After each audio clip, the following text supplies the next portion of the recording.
start with some introductions so we get to know each other. Okay, so I'll start. Well, my name is Shelley Tiwari.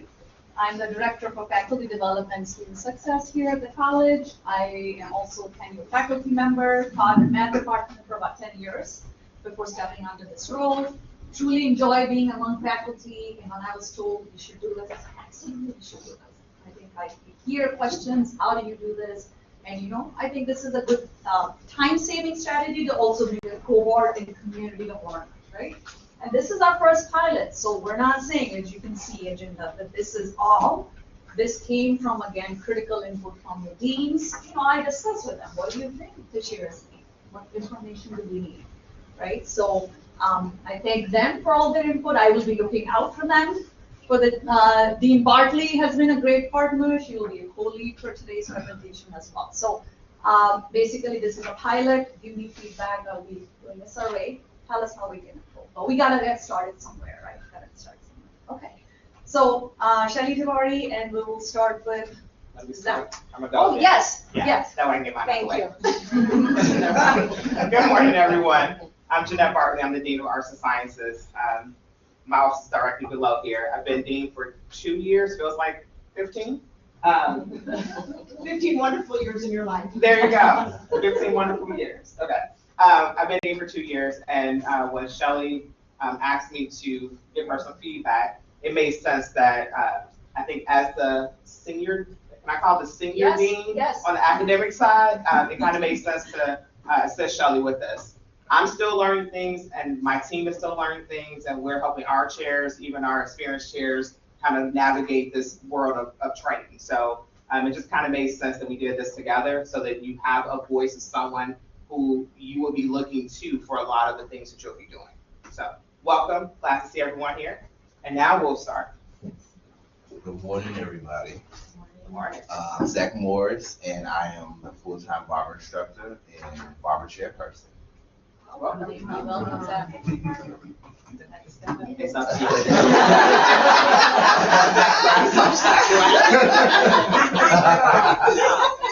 Good morning, everybody. My name is Shakina Lawrence. I'm a librarian, and I'm chair at the library in April since May of this year. Good morning, everybody. My name is Yolanda Truman, and I'm the Associate Dean of Nursing since June. I don't know. Hi, everybody. Sam Schmitz.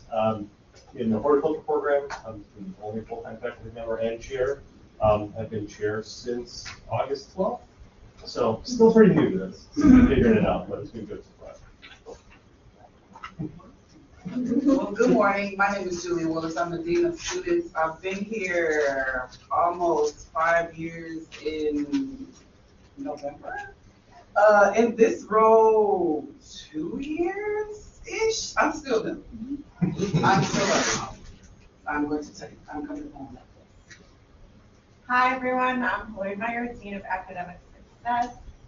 I've been here 10 years, going on 5 years into this role, and still new. Yeah.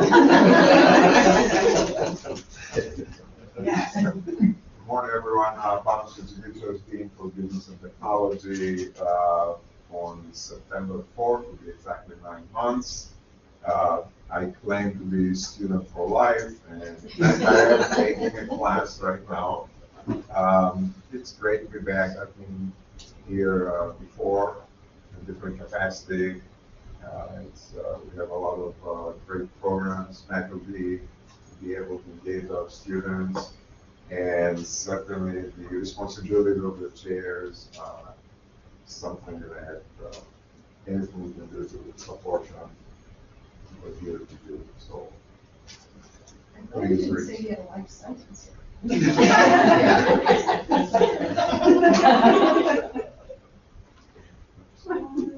Okay, good morning. I'm Andrea Blaylock. I'm the full-time, it's been 13 years, and look how fast. Started out as adjunct in the engineering technology building department, went to full-time, and will be the new chair of the engineering technology department coming this spring.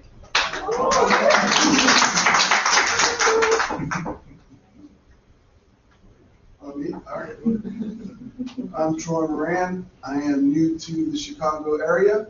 I have 10 years of administrative experience, 4 of which are in the role as a dean. I am a radiographer by trade, love my nursing team, and that's our relationship. Love, hate, nurses. And then let me remind everybody of the pecking order. It's nurses, physicians, everybody else. Now,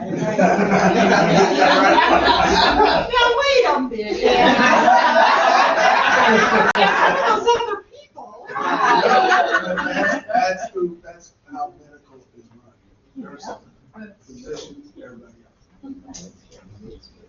Good morning, everyone. Just to have cards, I've been with Franklin since January 20th of 2015, but I've taught at other institutions before. Tenured instructor for accounting and business, but this is my 2nd semester as associate dean of business and technology. Very good. I forgot to say I'm on day 25. So coming down. Name's Dan Bruletti. I'm the CIS chair.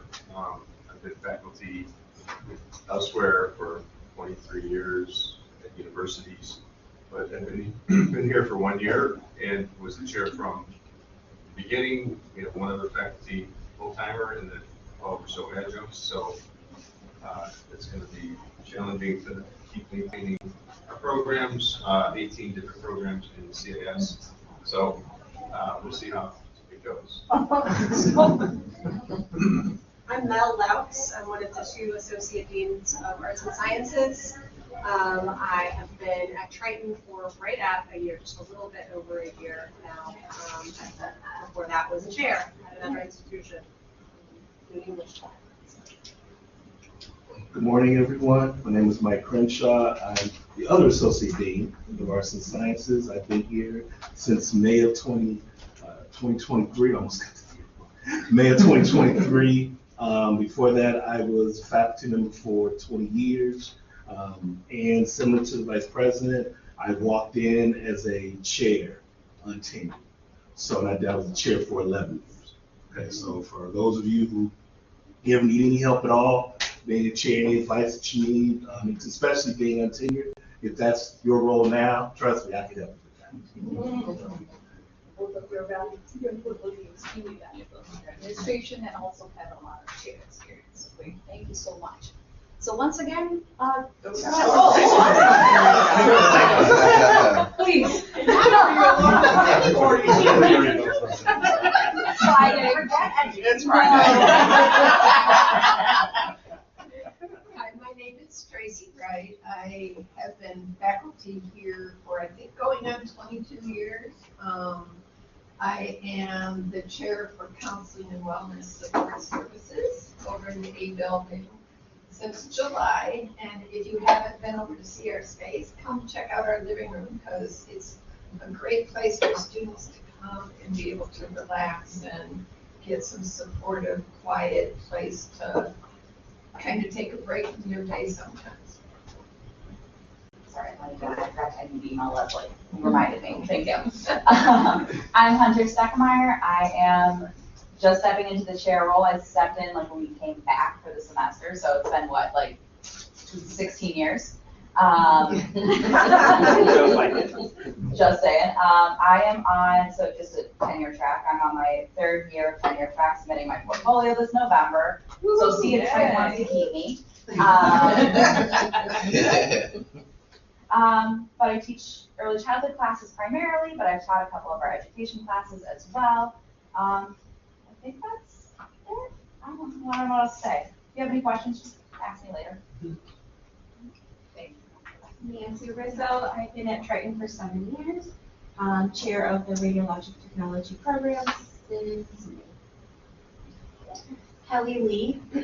I am the new instructor for the new program, Respiratory Care. This is my first experience teaching higher ed.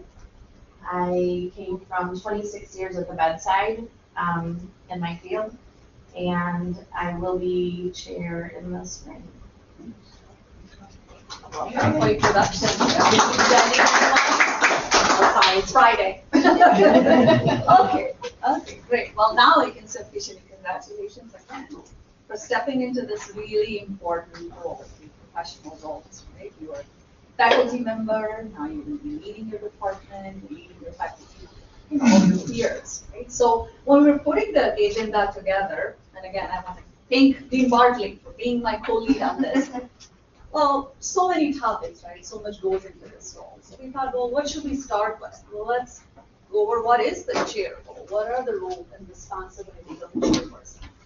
So what I've shared with you copies, we haven't taken everything from these slides, but we do have a copy of the actual contract, appendix A, the job description of a chairperson, you deal with a chairperson. You can kind of get started with that.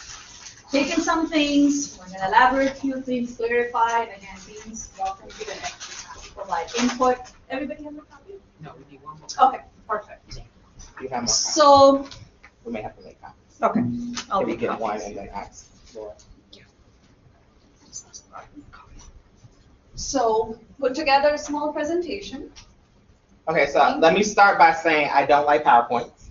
I don't like standing up here talking at you. So we're going to make this as interactive as possible. So we have some things that we pulled from the job description that we want to go through. We're not going through everything on the job description. We're trying to cover some of the big items. But the goal is that as we share, you ask questions, you share experiences, right? So that we can build this out for everyone, because in some cases, some of these things may look a little different in your department versus somebody else's department, right? So we're talking more general. So please jump in if you have questions, jump in if you have something to share. Deans, we're pulling on you as well. Associate deans, if you have ideas, please jump in. So we want to start with this big bucket of instruction, the things that you're responsible for as chair. So one of the things is supports course and curriculum revision within the department. So you are responsible for the curriculum that comes out of your department. You are responsible for reviewing that curriculum, for having conversations with your faculty about curriculum. Any changes that happen, you will be working with your faculty. This is a collaborative effort. Yes, it stops with you in a sense, but it's a collaborative effort with you and your faculty members. Okay, so if changes are needed, hopefully you're having those conversations with your faculty to make whatever changes are needed to go through the curriculum process. But you are responsible for leading those conversations in your area. And from my understanding, and you can correct me, each department or school has representation in our curriculum committee, and some of these things driven by their laws, right?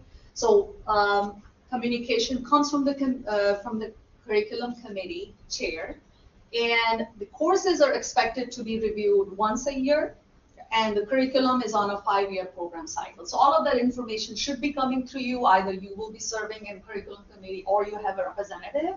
So be in touch with the representative. Again, deans are going to be your representative, making sure that the information comes on time. Okay, so just a little plug-in about CCC. We're not going to discuss the curriculum committee, but if you have questions on how that works, Julianne Murphy is the chair of the curriculum committee, and you're going to become a best friend. So just a little plug-in here. Yes. Curriculum is a slow process. Yeah. You've got a great idea, it takes almost a year to institute. Yeah. So you have to plan ahead, and there's a schedule that actually just came out. You should have gotten it as a chair. Get it? Nope. Okay, I'll talk to you soon. Okay. And then, the other thing too about being a chair, who are your go-to people? If you have questions about curriculum, Susie Morano, who's at the back end of that office over there. These are the key names you need to have. Like, how do I do this? How do I do this? Because sometimes your deans are not accessible. I just want to add to what VP just said about curriculum being a slow process and having ideas.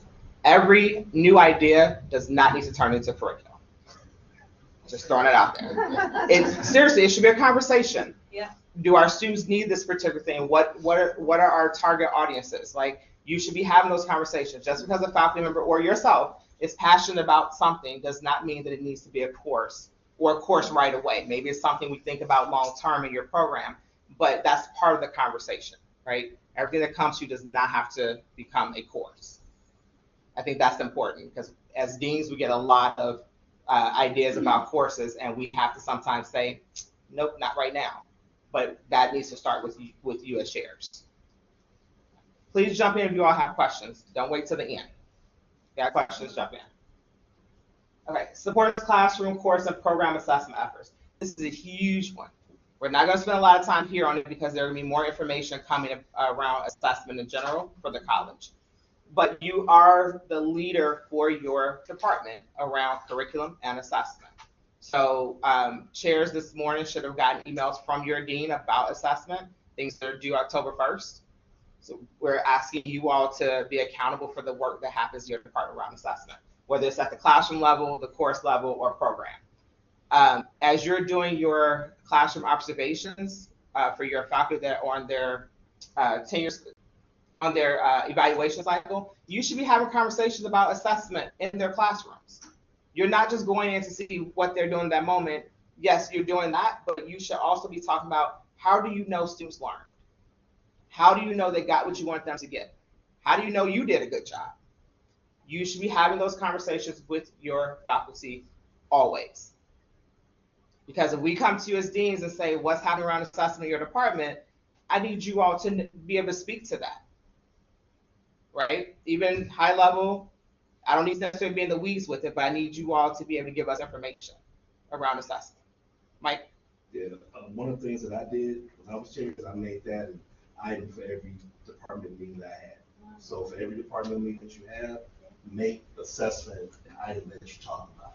It doesn't necessarily have to be a big thing, right? I mean, it could be maybe this month it's a small thing that you talk about something small, but every departmental meeting that you have, make assessment a key item. That's a great point. Thank you. Okay. Holds regular department meetings, including full-time and adjunct faculty members to discuss instructional improvements. So Mike just mentioned the assessment piece. So you will be holding meetings with your departments on a regular basis. I think right now they happen monthly-ish. I know in arts and sciences they happen monthly with the departments, and they set the schedules. I'm sorry, you all set the schedules. So one thing I really want to hone in on here is that you need to try to include your adjuncts in your department meetings. They are a part of your team. It's not just full-time. So we're trying to make a move to make sure that adjuncts feel included. So this may mean that if you normally host an in-person department meeting, you may have to do virtual or hybrid to get those adjuncts in. You may have to shift your time. Instead of doing 9 o'clock in the morning, when you know not all your adjuncts can attend, shift it to 3 or 4 o'clock so that you get more of your adjuncts. Not every adjunct will attend, but you want to make it as accessible as possible for your adjuncts. VP? Yeah, just a Yes. quick question. If we schedule those meetings with our adjuncts, I'm sure other departments run into this, where you have certain adjuncts for fall classes, certain for spring possibly. Are you only focusing on the ones that are teaching that semester, or should we bring in all of the adjuncts that are going to be teaching within the department for that entire school year? It's one of the best way to run that. I have a suggestion, and that's just because I have that situation right now, is I told the adjunct that is not teaching the semester that I would still be communicating and still invite her to the meetings. If she chose not to come this semester, because she's not teaching, I understood. Okay. However, I left it open so that way she was not out of the loop. And that's something that, as someone who likes to have information, it's important for me. So that way, if something happens and she starts next semester, and all of a sudden we're talking about something we started last semester, and she's sitting there like, what's happened? That way she hasn't lost that piece. So that's just a suggestion. And I mean, for me, it helps too, because a lot of the materials we need we don't need until January, February. Yeah. So figuring out what they're going to need in March now helps from, again, our budget standpoint. So thank you. Thank you for emphasizing about inclusion of adjuncts. Yeah. We have several programs for adjunct faculty. One of the things that we kickstart with one of the programs asking a question, what's one thing you would like to change? And we often hear, I don't feel part of my department, I don't feel part of the college, I wish my chair would include me. So that's why we want to make sure that we're saying full-time and that they're all faculty, they're all input, all of their input is important. And when you make critical decisions. So thank you again. Please include that. Yes. So in terms of the adjuncts, there's a pecking order with the pools, so in terms of pool 1, pool 2, pool 3, HR and the union get together and hash that out. So we will have times where we can't give adjuncts to class because enrollments are down, sections are canceled. So I agree, regardless of if some are expected to teach spring and some in fall, to include everybody. I mean, I even include the high school faculty when they invite to meetings, the ones that do the. Democratic? Democratic, thank you. So, yeah, being completely inclusive, whether they expect to teach that semester or not, or next semester, I agree with. I'd suggest that you have an active adjunct, because they may not be teaching right now, but they're still active in our system. It's not gonna hurt anything, you have to invite them to your meetings. If they don't wanna come, they don't come. It also is nice if you, and I don't want extensive minutes, but you maybe something briefly about what you talked about, so for those that didn't show up, you could send that out, and they still, we talk about sense of belonging for our students, it's for our faculty too. Yeah. So you could, brief notes about what you covered, got any questions or other ideas, please reach out. You want to make them feel like they're on to you. So they're coming to Triton teach instead of some other community college. And I think everything you all just said is really important, especially when we're thinking about the support in the classroom, right?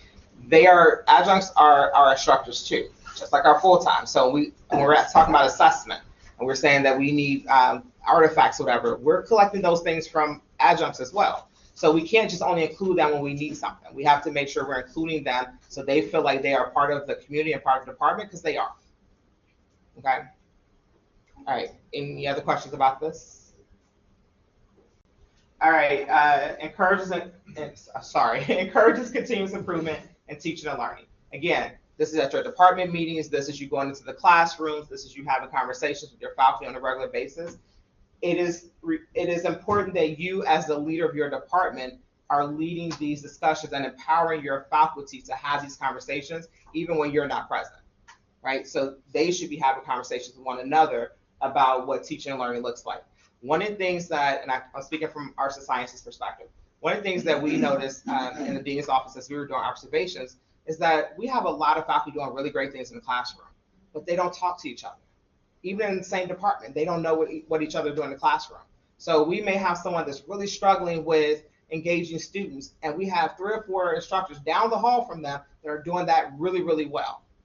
So what we're trying to do is get them to start talking to each other. So as we're seeing these practices, we're saying, you know what, Jane down the hall does this really well. You should go visit her class. Or let me hook you all up in an email together so that you can have the conversation.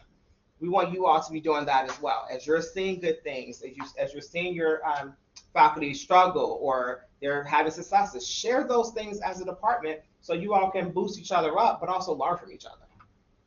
I don't know if that's happening across the board on a regular basis, and we need to foster that for all of our faculty. Stimulates and heightens performance of all full-time personnel. Again, it goes back to everything we were saying. You are supporting your faculty, giving them opportunities to lead as well where they can, making sure they have all the resources they need, encouraging them to go out and do professional development, whether it's here in the CT or external. And for me, that's a huge thing. In your negotiated contract, you all have money set aside, full-time faculty, for everyone to be able to do PD. Not everyone is taking advantage of that. You cannot grow if you are not learning. You have to continue to learn, whether it's here in the CTE or there's a conference outside of campus. I'm asking you all, I'm begging you all, encourage your faculty and yourselves to do professional development to improve practice for yourself, for your department, for our students, and for the college. That's how we help them grow. VP. Yeah. There are conferences available for you to focus. Yes. It is a great opportunity to learn new ideas, but also it's a great way to present. I go to conferences all the time and hear people telling how great they are. I'm like, you did it, right? You may be doing it better, but I got nobody here talking about it. Okay, that's how you network. That's how you learn about new things. So please, please, whether it's you or your faculty, think about presenting great things you're doing. Get Triton's name out there. That's how we attract new faculty too. They see these things going on, like, I'm going to be part of that college. That's really important. Another thing is I've been to a couple conferences last year, and I have people on a short list now, people who want to come. And they're like, we won't even charge you. We'll come to talk to your students. And that was something that, first of all, you're doing it for free. Like, that shocked me where they put that offer out there. So that's something that's also nice to get at conferences. Any questions or comments related to the instructional responsibilities of a chair? Again, this is not all inclusive, just big ideas. Okay. Okay, administration, huh? Well. The fun part of the job. We started with the stuff that you like to do. And we'll end with the most powerful. Still, but there are day-to-day administrative tasks. And again, I'm looking to the dean that you are the department chairpersons are responsible for, right? So, for example, evaluation of your instructors with the focus on improvement of instruction, right? So there's a cycle. I don't know if you want to add to that. What is the cycle for evaluation? Yeah, so there's a 2-year cycle. Once a faculty member becomes tenured, there's a 2-year cycle. So every 2 years they're evaluated, and it includes a classroom observation by the chairperson, by the dean, an evaluation, complete evaluation form from the chairperson, and then the faculty member completes the self-assessment and a PD plan. And so all of that goes into the evaluation. And then there's a pre-brief that you're having with your faculty related to the observation. What do they want you to focus on? And I think that's really important. That's the key thing that I think we miss a lot is that pre-brief conversation. When you're going into the classroom to observe your faculty member, yes, they may want you to see everything. But if we're talking about growth, this is to help them grow, to help them become better, right? Because there's room for everyone to grow. I don't care how long you've been doing this, there's something you can learn.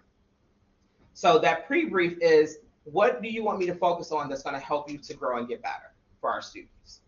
That doesn't mean you can't look at everything in the classroom that's happening, but what is that one thing? Is it that you have someone that's struggling with engaging students as a community? Maybe that's your focus, so then you're looking at that, right, when you go into the classroom. But you don't know that until you talk to the faculty member. The observation, there's a revised observation form that you all should have gotten through Senate. You'll see it again, and there were some trainings on it to make sure everyone's on the same page. And then the most important part for me is the conversation that happens after the observation, where you're wrapping everything together. You're talking about what you saw in the classroom, you're talking about their PD plan, their self-assessment, what they've done over the last 2 years, where they want to go the next 2 years. You're having all that, because again, you don't do this again for 2 years. So you should be having this deep conversation with them, helping them reflect. But it also helps you as the chair to know what you need to do to support your faculty members moving forward for the next 2 years. Yes? As the chair and faculty, who does our evaluations? Do we just talk with our deans? The deans do your evaluations. Yeah. So there's 2 parts to that. So you get evaluated as a faculty member by your dean, and since you're the chairperson, you can't evaluate yourself in that respect. You can still reflect. So your dean would do your observation, the pre-brief, observation, debrief, all that stuff.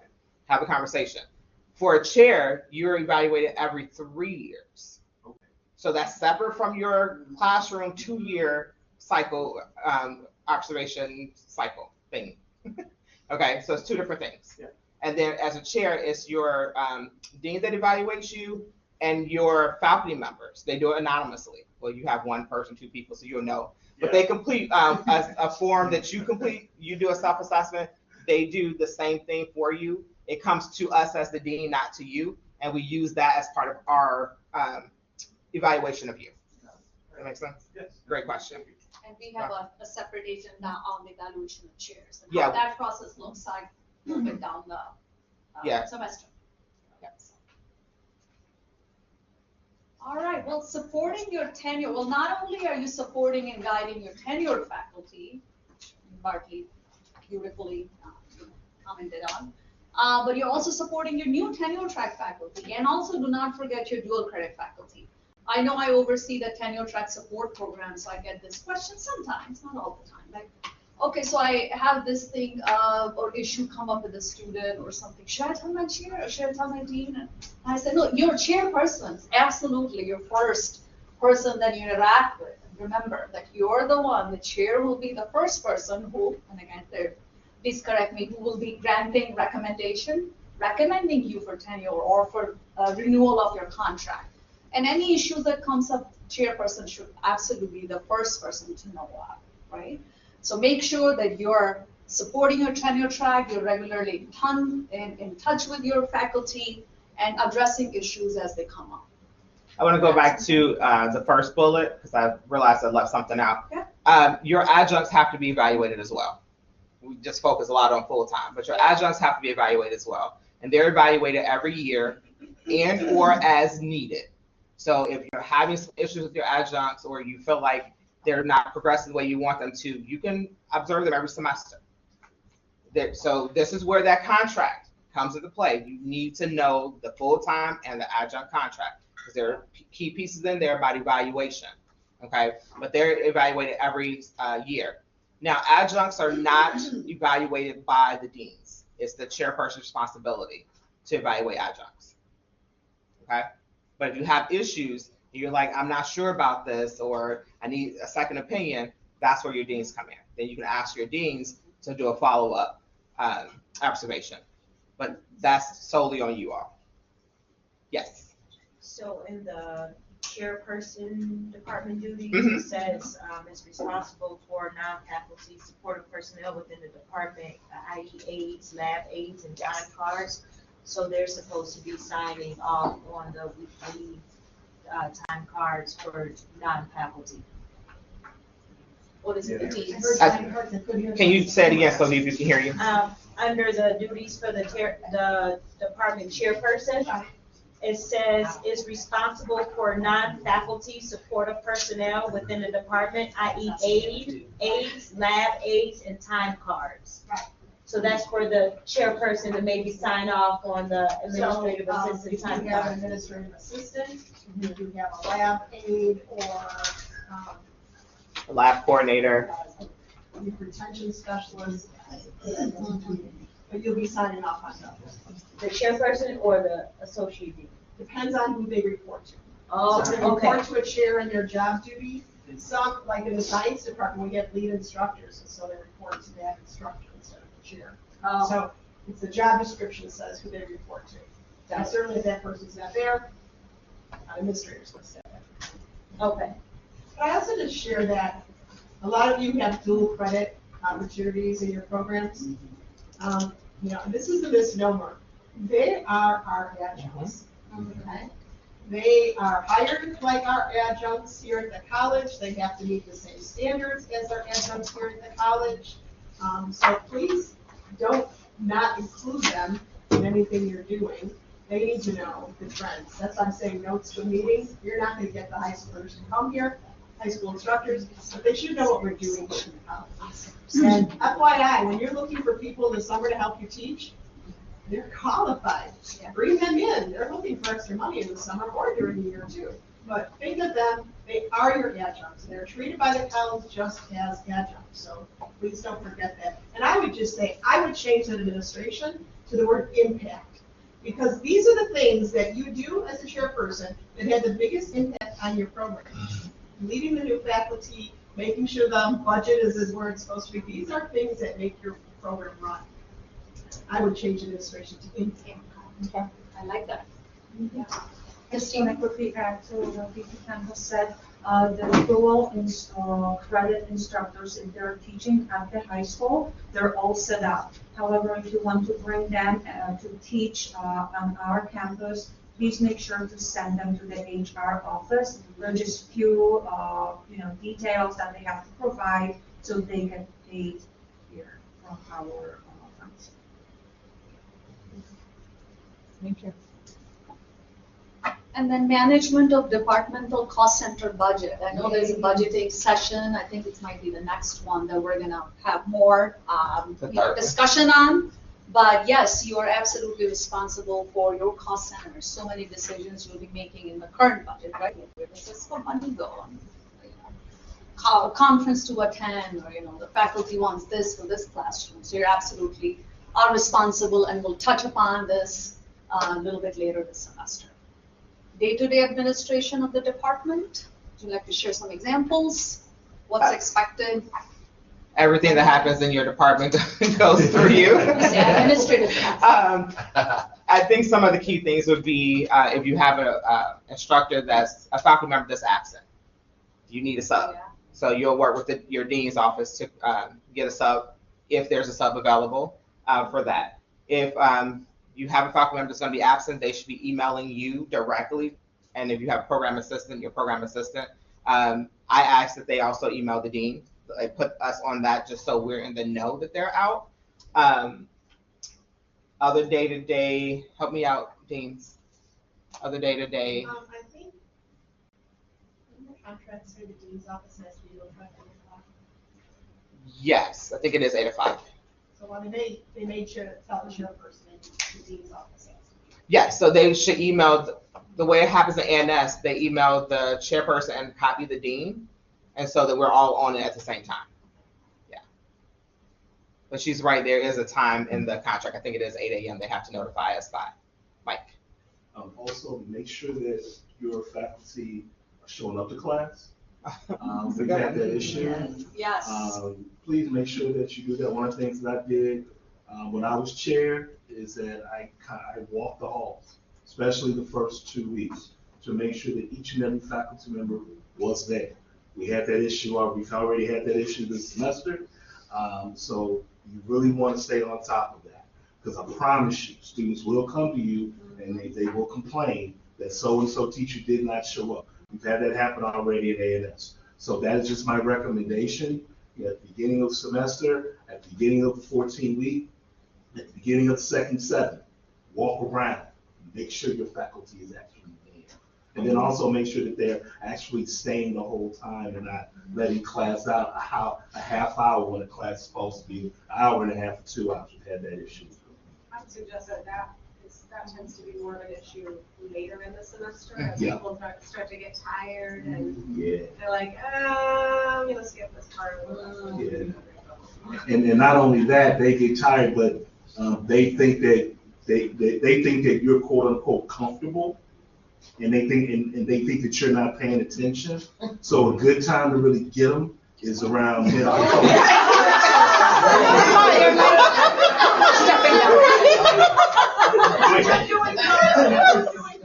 I'm not sure. But no, honestly though, we have had that where, sometimes people get comfortable and all of that. So so in all seriousness, you do want to just pay attention. Yeah. Make sure that they're there.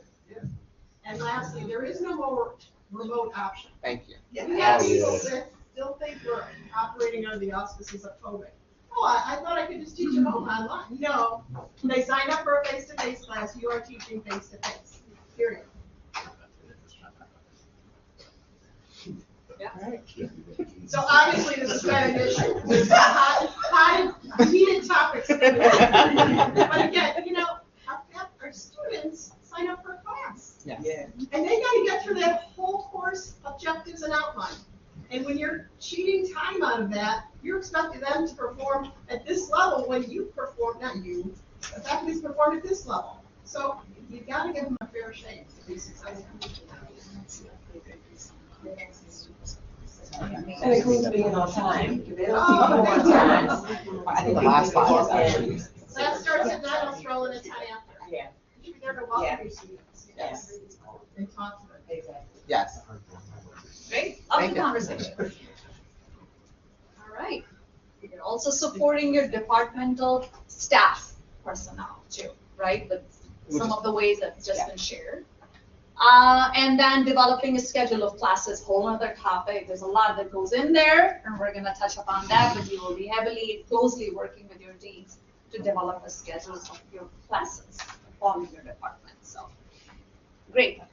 Now, most important, you are the leader of your department, right? So you are taking on, when you took on this role, you're taking a leadership role. I hope you know that. And again, the purpose of this is not to scare you, but to really, I hope you feel empowered, right, to step into this role. And these are some of the things that you will be doing, of course, not only these things, but right, collaborating with your departmental faculty and other key stakeholders, not just within your department, right? But there's so many players, right? your deans outside your school.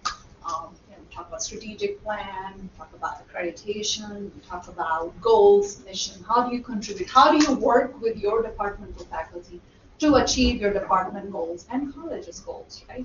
So you take on this role. Evacuates. Evacuates. It's time to go home. It's time to go home. So sorry, it's Friday. It's 3-day weekend. Evaluates, hires, and orients adjunct faculty in the department. So we just kind of talked about this. So we're going to spend a lot more time on it. If you have questions, please let us know. Communicates regularly and consistently with your dean. For me, this is very, very important. You should be talking to your dean often. If your dean is not coming to you, you come to your dean. Like, there should be regular conversations between you and your dean about everything, from scheduling to faculty issues to student issues. Just, number one, you need to make sure that we're in the know of the big things that are happening in your department, because we're here to support you. We cannot have your back, we cannot support you if we don't know what's going on. And we will try our best to make sure we are seeking you out regularly to have these conversations. But your dean is your ally. Your dean is here for you, to support you as the chair, to support your faculty, and also to support our students. So you need something, come to us. We're not always going to say yes to everything. There are going to be times we're going to say no, and we're going to have to agree to disagree. But the point is that we have the conversations to get us where we need to be. I think I saw Mel's hand. Yeah, this is not just about like operational stuff either. Yes. If stuff happens in your department, you should let us know. Somebody published a book. Somebody did a sabbatical and they did something cool in China or whatever. Like, whatever's going on in your department, we have no way of knowing that because we don't have daily interaction with your faculty. So keep us filled in, because that's the kind of stuff that we can then go and advocate on behalf of your department, right? Somebody says like, oh, we need to look at, I don't know, the education department's program. Maybe they're offering too many classes, and I can say, oh, no, hold on, because they're over there doing X, Y, and Z. They need those classes, right? That's stuff we need to be aware of.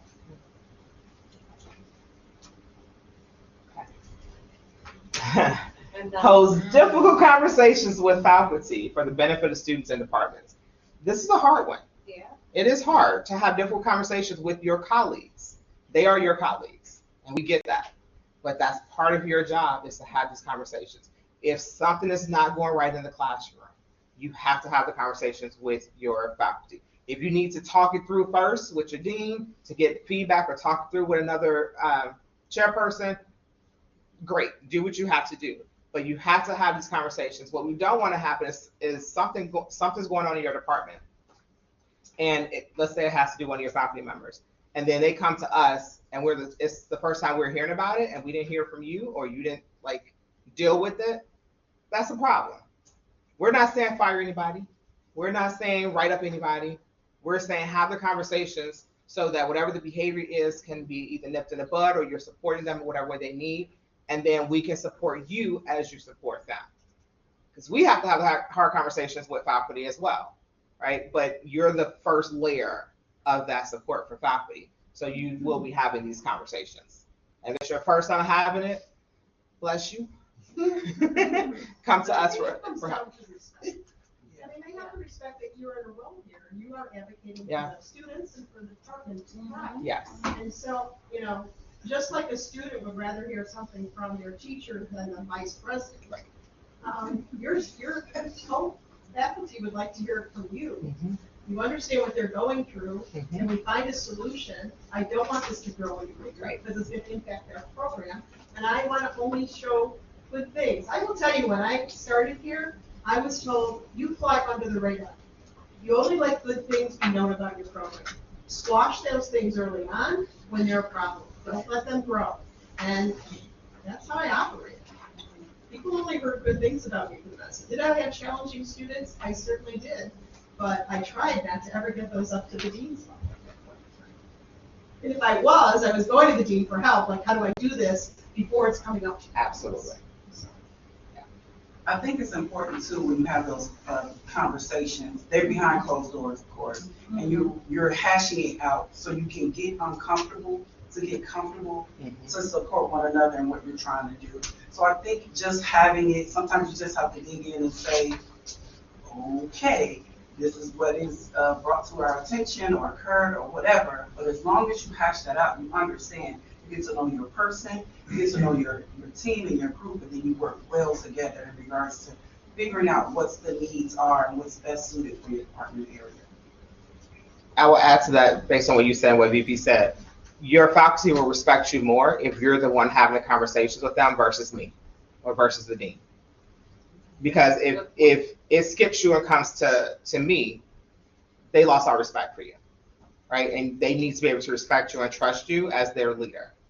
And so, if you need to have these conversations and you're struggling, talk to us first, talk to someone you trust, talk it out first, as much as you can without, confidentiality issues or whatever, but talk it out so that you can get it out there and then go have that conversation. Yes. So let me preface by saying, there's not an issue. I just have a question. You saw it on TV. There you go. Another school. So, just curious, when you do have something that comes up, when is it necessary to have a mediator in the room, or just have a second set of ears to make sure what was heard and said, because sometimes a conversation could get kind of challenging, and then it's one word against another word. So I'm just curious about that. That is a very good question. Go ahead, Jim. I'll say this, from my experience, I think when you hear or see things, it's important to connect with your chairperson, as it is for myself. And I think having those conversations together and having the talks of, especially if there's an issue, whatever it may be, again, it's a united front. It's not accusatory, it's trying to correct whatever the situation is in a supportive and helpful manner. And digging into the strengths of that person, say, hey, these are the issues that we're seeing or hearing or whatever, and it's not accusatory. Yes, you may have the documentation of it, but it's also a learning lesson. We're still learning. Yes, that is our profession, whatever it may be, but we're still learning. So there's things and times have changed, so you make sure that you are empowering them to see the errors, to say, you know what, this is what is being seen and heard. Tell me your take on it. How can we help to support you in this so that we don't run into this issue again? I would say if you ever think somebody's in danger, obviously, sexually, physically, mentally, you're bringing some staff to help. Some of this is out of your scope. Let's be honest about it. Yeah. There's some things that you're going to run into, like, I didn't have kids, and you shouldn't be. That's why you're talking to me about it too. Does that answer your question? It's helpful. Good. Okay. All right. I think we've talked about this. Establishes and maintains an environment to support college objectives. Everything we're doing is to support our mission here at the college and our objectives. So we want to make sure that whatever you're doing to your department is in line with what is coming from the dean's office, because we're aligned to what's happening above us. Well, let's do a couple of questions. And we decided to sprinkle this throughout our training, all the sessions, instead of doing it all together today. So, one question. I think everybody should stand up for this one, right? Well, you all might sit down. Yeah. We all should stand up and answer this question. All right. Get up and move around. Yes, we should mimic a class, right? There you go. All right. Come on, everybody. What do you think? I didn't send the contracts to you all, right?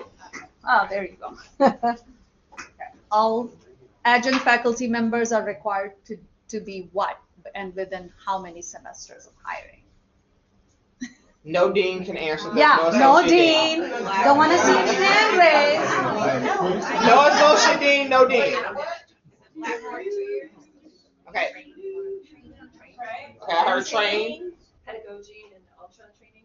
Okay. So I heard 2 years, 2 semesters. 2 semesters. 2 regular semesters, summer does not count. So, great job. Thank So you. online training. That includes the 2, that's the ultra training and the pedagogy training. Yeah. Within 2 regular semesters of being hired, does not include summer.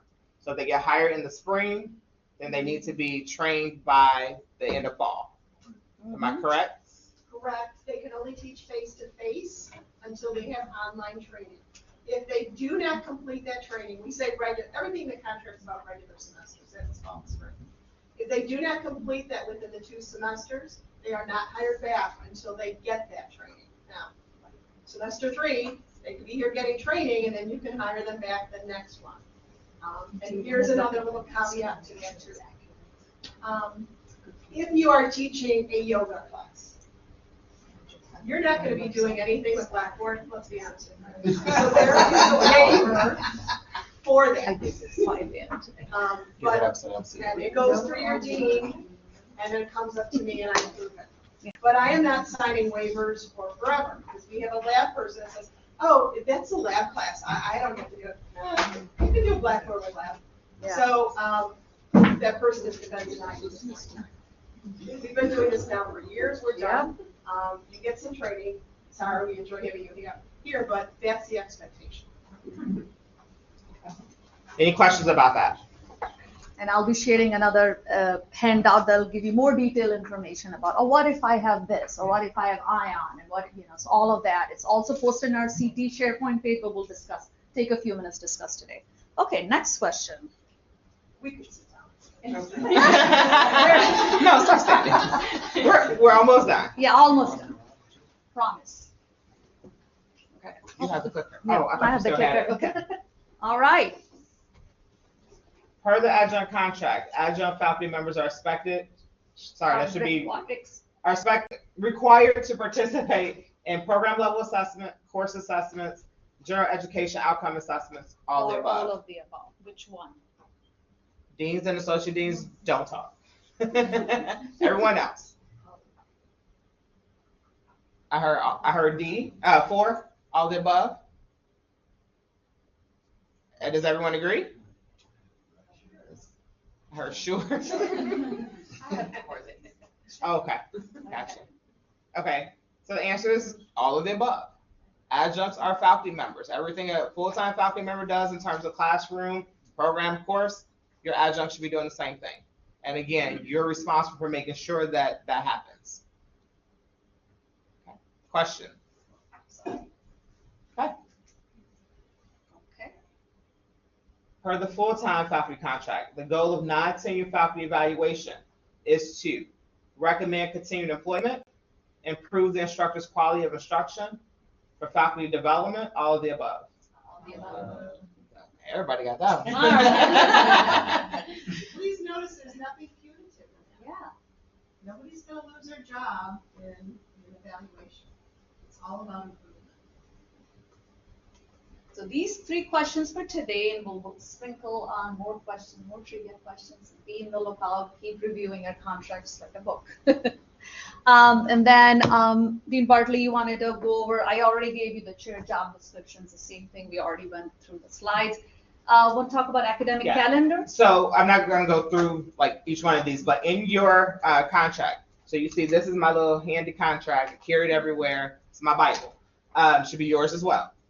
Appendix A has your job description. We gave you a handout, but it's in Appendix A. Appendix H, academic calendar. Please look at that. It's the academic calendar through 2027. It always goes 2 years beyond the contract. So when you're thinking about scheduling, this contract is going to be your friend because it lists all the days of no classes, things like that. So as you're planning out the schedule, you know how many sessions you need to have, when finals week falls, all of that stuff. So that's very important. When scheduling sends you your spreadsheet, they're going to always say change the dates, blah, blah, blah. You're going to use the dates from these calendars. If anything changes from this, VP normally will send us something. Yes, so what's my trivia? What if the date that is not correct in that calendar? Oh, that's a good one. And if you don't know you're supposed to be voting in November, okay, that date. So that came about because we signed it in MOU. There was a state law that happened after we did the contract. Yeah. And so we signed an MOU, so now every year, election day is a holiday. In your contract, it lists an October date. That one is gone. It is now a November date. So hopefully you figure out a way to communicate that better. I was actually just testing you to see if you're I saw him. Oh, I'm Hillary? sorry. Yeah, is there a central place we can find MOUs? Sure, in my office. Usually some of them are, an MOU is only in force until the next contract, and then that language should be adopted into that next contract. That's the way it's. Can you define MOU, please? I'm sorry, what? Can you define MOU? Oh, memo of understanding. Thank you. Okay. So it requires that maybe the union wants to make a change, or a law comes, we have to make a change, we have to change the contract. And while we don't like to negotiate outside of the contract, there are some things we have to adhere to. So then we do an MOU.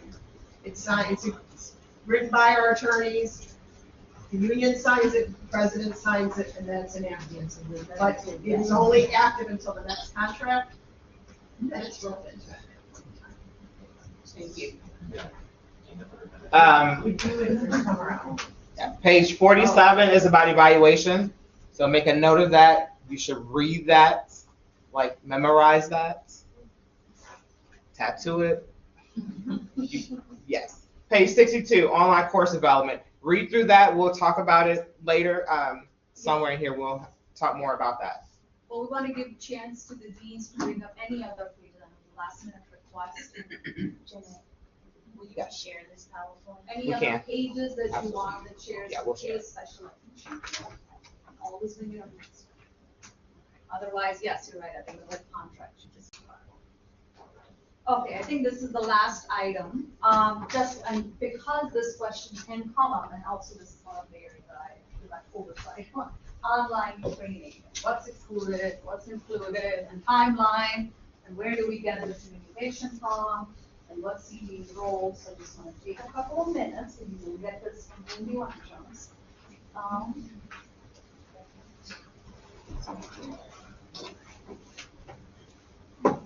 This is also in the CT SharePoint page. So online requirement, we briefly went through this, that all new adjunct faculty members are not required to be online trained within 2 semesters upon employment, right?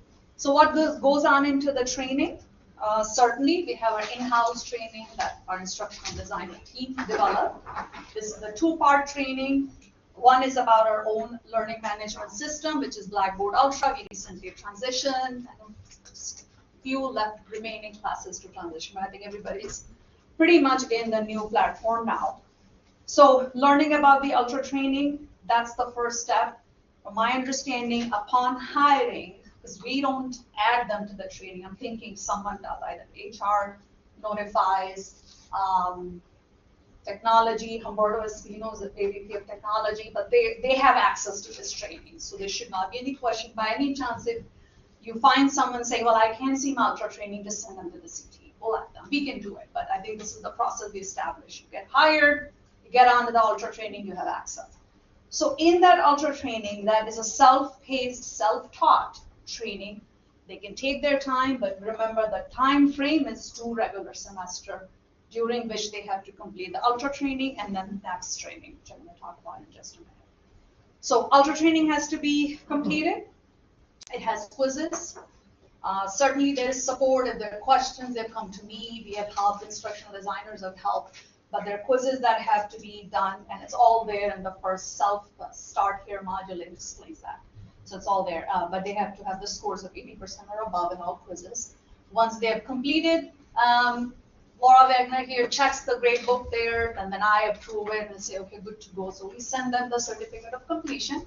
But sometimes it has happened that they're going to get a course assignment or like right there. I have to tell my chair or I have to tell my dean. So they may ask us and we'll quickly see it and release the certificate of completion. But that certificate has to be shared with you, right? And if you're taking yours, then you share it to the dean. So that's your first step. The other one is not, well, sort of self-paced, but it's a cohort model. And it's not, we try to schedule it more regularly, but as of now, it's offered twice in the regular semester. Okay, communication comes to the chairs. We put down the dates on the CT SharePoint page. It's We're trying to make it more regular, so it's not a mystery, like, I don't know when they're gonna do it. Usually, yeah, we're trying to standardize it, so it's not, everybody knows, oh, they do it September, the second week of September. So it's coming up, it's a cohort model, there is limited space, you wanna make sure that's like an online class, you don't wanna have more than 20, 25 students, right? So that's the model that's best suited for us right now. We've never gone beyond 25. But again, communication comes out, so when they're done with Ultra, they're supposed to email to CTE. They were done. Okay, we want to enroll in pedagogy. The hope is that within 2 semesters, so between 4 cohorts, they'll pick up 1 cohort and complete the training. Thank you.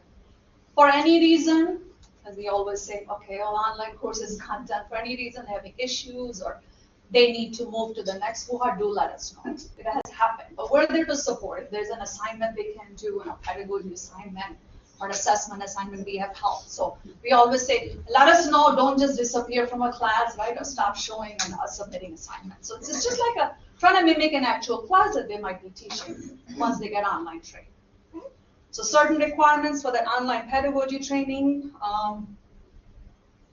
Okay, so if they decide to, certainly this is an option, it's free, it's in-house, it's quicker, we go into the gist of online teaching essentials. It's not that comprehensive as some of the outside organizations. One of the ones we are partnered with is UIS, so ION, you might have heard about it. Instructors can get a Master of Online Teaching certification. That's fully acceptable. In fact, we encourage it. There are faculty who've done both. First, they get the requirements done, and they said, you know what, I looked at the curriculum for MOT, and this is an actual link, and you can look at it. That's pretty comprehensive. And with that, you can decide to also teach somewhere. I mean, we want you to teach here also, of course, but it gives you a lot of good skills. You can participate in a peer review committee, online review committee, because you come back with, again, depth of knowledge to be able to facilitate an online course. And also it qualifies you to develop an online course, a separate topic, another time. We'll talk about that. So that is an option. MOT is acceptable. It does take, I've done that, so it takes about, I would say, 3 semesters. But it's something you can decide to do in parallel. We get discount. We have partnership with ION, so it gets, I think it's $200 for a course that can be done. We're also trying to see how we can utilize Quality Matters. That's another one. It's not, I need to have a conversation with our online committee to see how we can, this is an equivalence as comprehensive as MOT, but this should also be considered. So Quality Matters, we're also a member of that. They also have a Master of Online Teaching certificate sort of certification. That's acceptable. You can have, if you think you have another credential from another university, and we have had adjuncts that said, I did this at COD, does that count? So we have a protocol, we have a system by which we evaluate. I don't evaluate, but it's done by an online committee. We have an online Senate committee, online education technology committee. The chair of that committee, the committee members, along with the instructional designer, look at your credentials, look at basically the syllabus of what you have done. And these are the questions you may get from your adjuncts, right? And it may take us some time, but we have had some waivers given. Let's say, yeah, it looks like your pedagogy training. Yeah, you learned about the LMS and, you know, the 5 different skills in online, so it has happened. So waivers are possible. It does take time. Usually recommend while you're looking to submit an application for waiver, you do sign up for our training, so you're not losing time. 2 semesters, right? And then I think there is a waiver for hands-on only course. I don't know a whole lot about it, but I think you can work with your deans. If there's a class that is only lab only, that you can get a waiver signed to be able to teach just the lab. But online training is important. That's why I wanted to bring it up the first time. Questions on this? When is the next one? No, go ahead. When's the next one start? Next one starting September.